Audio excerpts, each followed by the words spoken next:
Sheena Lyle, and I'm also an entrepreneur, also an author and a motivator, and I am a creative thinker. I've been coming to C3, I think, since October, and I've enjoyed the breakfasts and just the whole creative. And I'm really a right brain thinker anyway, but I enjoy this, the creativity. So today, because we are in the morning time, I wanted to do get our brains motivated, our creativity going with a little icebreaker. So I wanted to have you all check.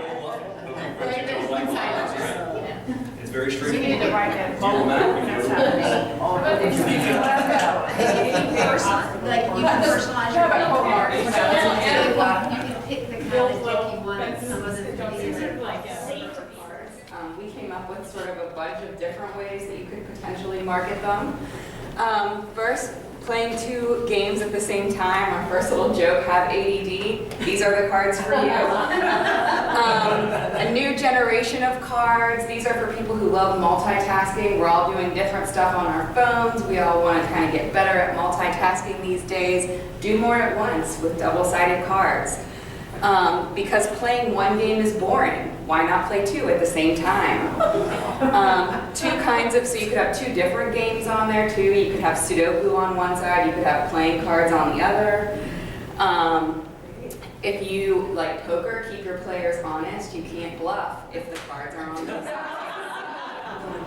And I wanted to talk a little bit about fear and the brain. See fear there and on the right side of it. But you're not just seeing fear, you're seeing all kind of other things like good ideals. You know, the person who's designed, they got their carpet samples, their soft spot for colors. I mean, this is a little bit humorous, but what it shows us is that we're having that creativity, but that fear is there. I like the one that says, bang your head here. This is where I bang my head, like I can't think anymore. But I wonder if it's so close to the fear that maybe that's why I'm banging my head. So, you know, different things like this. And I got some neck pain because I've been thinking about this too much. And there's the no, this is probably not going to work. More doubt. How many do you think sometimes this is a little bit of like your brain and you might be having a great idea, but something else is just coming in and telling you, hey, this is just not going to work. So, I mean, but, you never know. All these inventions, I would have bought what you did with your study done by the University of California, and they talked about that fear burns memories into our brain. And I think we probably already know that from being a clinical, and I know that from like post-traumatic stress. But even not on that serious level, you could just have fear of anything, fear of doing something creative. And now, next time when we try to do that, it's already burned in your memory. So what they did is they looked at a team from Sweden, and they found that you could train your mind to erase those moments. And they actually put the EEG scans on, and they could tell when the person consciously tried to erase their memory. So that's really cool how the scientists are saying that you can actually take those memories off of you, this fear, and you can consciously erase that by replacing it with something else. And they were able to scan it and tell when it left, which is really cool because you know that it leaves, and so it's all the point of probably consistently doing that. So I want to kind of go through comfort zone a little bit.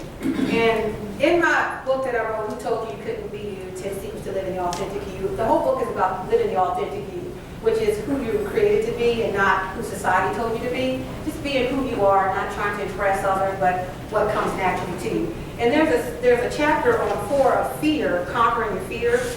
And I wanted to kind of go from there, ask you some thought-provoking questions. Fears or uncomfortable memories stick out for you. If you're just kind of going through your day, if you have to talk to people, if you have to do a job at work or some challenge, what sort of sticks out to you? What do you fear saying to the people that you most interact with? Sometimes we don't say certain things. It's like, well, that's so-and-so, that's the corporate head, that's the CEO, but what is it about that person, or what is it about you that you fear saying to people that you most interact with? Are you looking for some kind of approval? Where is that fear coming from? What fears are uncomfortable? Are you hiding anything from people because of fear? Maybe the creativity, people know that you're creative, but you sort of minimize that. You hide that because maybe you may be fearless for someone to put you out there and say, hey, I got this project for you to do. And it's like, well, I don't know, if I could do that. I mean, I've done it here, but I don't know if I can do it there. So what sort of is sticking out and you're hiding? when you talk to people, are you completely natural? Or does fear sort of produce a superficial conversation? And you know, we all had those types of superficial conversations, depending on where we are. But do you feel natural to just allow the gifts that are in you? Now that we talked about fear and the brain activity and fear and the comfort zone, let's talk about fear and creativity. I like the quote from Seth Godin. He says, the enemy of creativity is fear. So in the long run, the enemy of fear is creativity, I'm sure. So I'm going to repeat that. The enemy of creativity is fear. In the long run, the enemy of fear is creativity, I'm sure. So he says to turn that around. If the enemy of fear, if the enemy of creativity is fear, then why don't you make your fear's enemy creativity? I'm going to counteract fear with creativity. And I think that's sort of where he was going with that. And I just really enjoyed, you know, as you all did things today, no one really thought about, well, I don't know if these double-sided playing cards. In your actions that allow you to face your fear, be consistent in your actions, and the key is consistency. And I wanted to bring up, I may date myself back a little bit, but does anybody know the game of Truth or Dare? Truth or Dare. You don't remember that? I mean, that's the one that you probably weren't supposed to be playing. But with the Truth or Dare, you had a Truth or a Dare, and you're sitting around, somebody's daring you, double daring you. And you know what? You did those things because that person next to you wasn't going to get the satisfaction of seeing you not do that. And I remember for us, we were eating mud pies and all kinds of stuff, just to kind of yucky stuff. You weren't sitting there thinking about I might get sick. You were just too much in the moment of, you know what? I'm not going to give that person the satisfaction. Well, you have to think about that with your own creativity. You know, I'm not going to give myself the satisfaction of denying great things in me. And just like with that game, that was in the moment, but you got to do the consistent actions. I mean, think about the show Fear Factor. I mean, for millions of dollars, I mean, they acted like a fool to do things, eat stuff, get involved. But the whole concept is they got out there and faced their fears.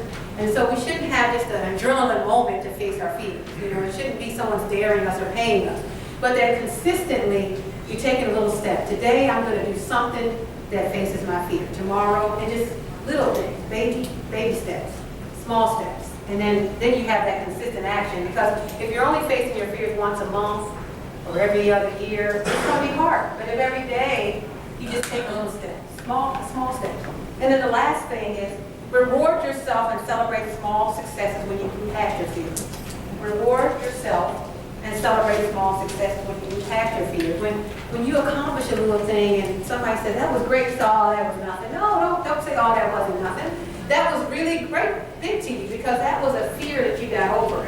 It's not to look at it as it's no big deal, because to you that was bigger. And also when you celebrate, then it causes you to do more. Anytime you minimize something, then you'll start drawing back. But when you take a little step forward, then you're going to say, I did it, and then you'll take another step. So you have to celebrate the small successes. You don't have to announce it to everybody, just inside yourself. You know, let yourself know you're proud that you got over there. I was really fearful to talk in front of that audience, but you know what? Even though I talked for 2 minutes, I would have never done that before. So just take the time to celebrate your small successes so you can go forward. And on that, I just say go out and make this year, since we're in January, a great year of creativity, free of fear, and stepping out of your comfort zone. So thank you all.